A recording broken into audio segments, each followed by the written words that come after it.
আলহামদুলিল্লাহ। গত 15 বছর তো আমরা ভালো ছিলাম, কি বলে ঠিক না? হ্যাঁ। এখন তো একটু ভালো আল্লাহ রাখছে।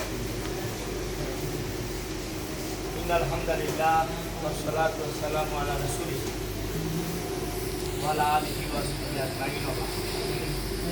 আলহামদুলিল্লাহি মিনাশ শাইতানির রাজীম। বিসমিল্লাহির রাহমানির রাহিম।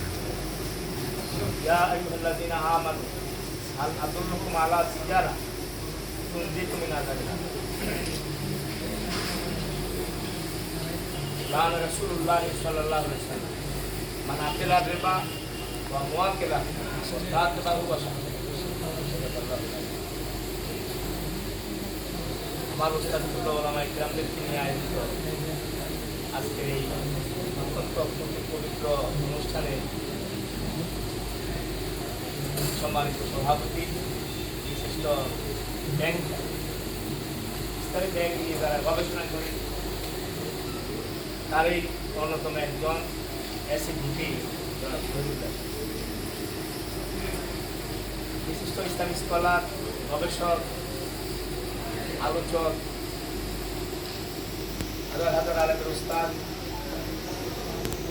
লক্ষ্মীপুর আলিয়া মাদ্রাসার সুযোগ্য ভাইস প্রিন্সিপাল মহাদ্রেস হযরত মাওলানা ইসমাইল ফারুক,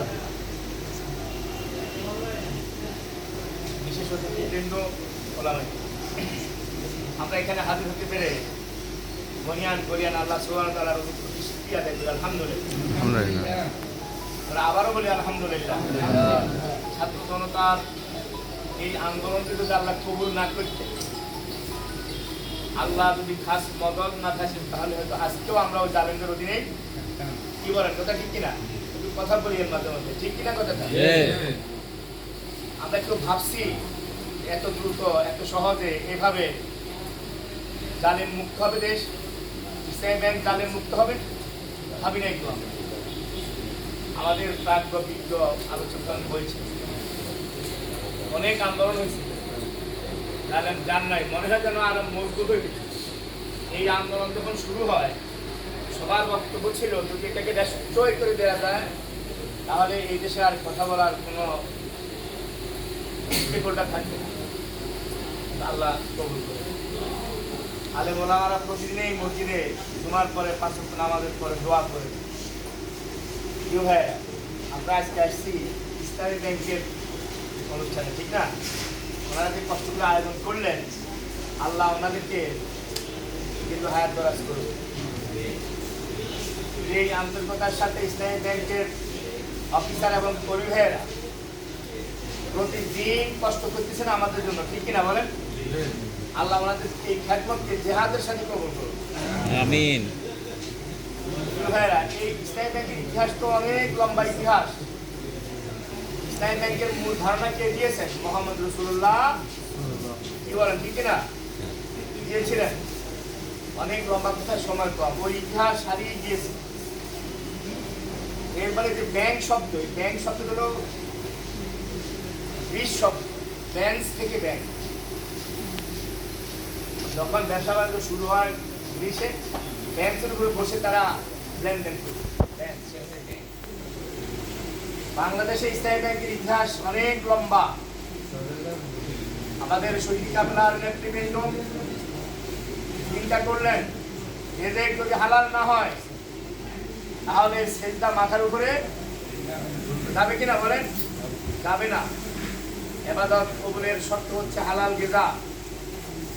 আমি আজকে শুরুতেই কিয়ামতের দিনের আন্দোলনের অন্যতম গুরুদা, যিনি এই ব্যাংকের জন্য কত কষ্ট করেছেন, আমরা যখন ছাত্র ছিলাম আমরা দেখেছি, শুনেছি। মরহুম ইউনুস হাফিজাহুল্লাহ বাড়ি ফেনী, ইউনুস ভাই, শহীদ মীর কাসিম আলী সহ এক ঝাঁক তরুণ ইসলামিক বুদ্ধিজীবীরা বলছেন যে কিভাবে এখানে একটি ইসলামী ব্যাংক প্রতিষ্ঠা করা যায়। এর অন্যতম নেতা ছিলেন অধ্যাপক গোলাম আজম রাহিমাহুল্লাহ, আর অনেকেই। যখন বসলেন, এদেশের আলিয়া কওমি আলেমদের নিয়ে বসলেন যে আপনারা তো বড় বড় দশ দেন আমরা শুনি হাজার হাজার উস্তাদ ছাত্র উস্তাদ আপনারা ইসলামী ব্যাংকিং জগতের কি ধারণা আইডিয়া আছে আপনারা দেন। সেদিন সভাপতিত্ব করেছিলেন মরহুম এই উপমহাদেশে আলেমদের ওস্তাদ খতিবদের খতিব মরহুম আল্লামা ওবায়দুল হক রহমান, তিনি সহ সিরাজান পটিয়ার জিয়া সাহেব, কামালউদ্দিন জাফরি, শামসুদ্দিন ভাই,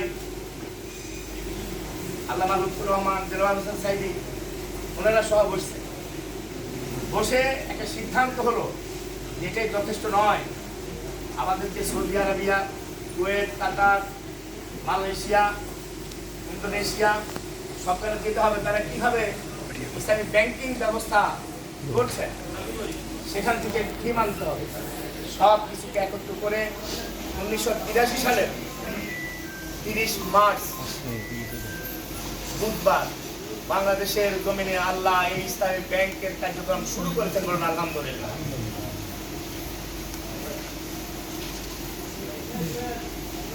আমাদের সঞ্চালক ভাই যে বলছিলেন, ভাইয়ের নামটা কি জানি? খোরশেদ আলম ভাই, সঠিক কথা বলছেন। ইসলামী ব্যাংকিং যখন নড়াচড়া শুরু করছে, জাতি যারা সুদ ভিত্তিক অর্থ ব্যবস্থার গবেষক ছিল, প্রবর্তক ছিল, তারা যে কত ব্যঙ্গ বিদ্রোহ করেছে আমরা তার সাক্ষী। পত্র, পত্রিকা, আর্টিকেল তারা লিখেছিল, বিভিন্ন ম্যাগাজিনে লিখেছে। যেটা হবে না, আমরা সুদ দিয়ে ব্যাংক চালাতে পারি না। সুদ মুক্ত কিভাবে ব্যাংক চলবে, এটা মোল্লা মৌলবীদের একটা ধারণা, কাল্পনিক ধারণা। অনেক ষড়যন্ত্র হয়েছে। লুৎফুর রহমান সরকার